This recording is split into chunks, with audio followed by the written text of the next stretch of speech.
මහා ප්‍රජාපති ගෞතමී මහා රහතෙනණින් වහන්සේ. අපේ ලෝකේ ගොඩාක් අය උන්වහන්සේව අමතක කරලා තියෙනවා නේද?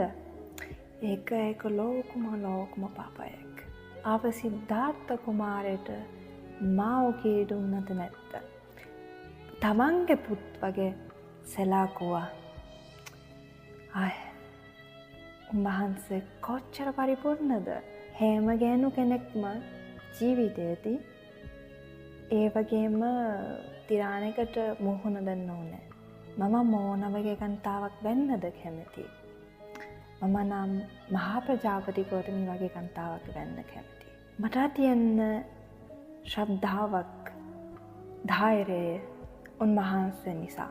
උන්වහන්සේගේ කේපවීම නිසා අපි දැනගත්ත අපි කාන්තාවන්ටත් නිවන් දකින්න පුළුවන් කියලා. කාන්තාවක් වීම නිවනට දකින්න කිසිම බාධාවක් නොවේ.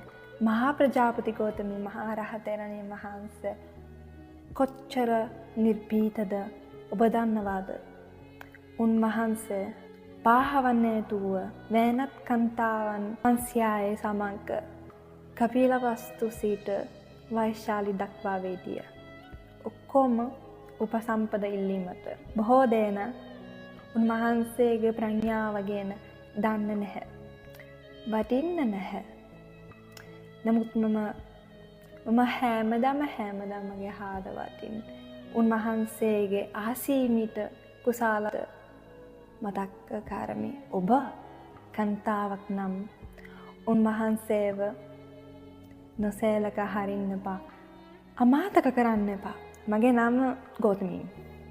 ඒක මම මහා ප්‍රජාපති ගෞතමී මහා රහතෙනණින් වහන්සේට කාල උපහාරයකි. බුදුරජාණන් වහන්සේට සහ මහා ප්‍රජාපති ගෞතමී මහා රහතෙනණින් වහන්සේට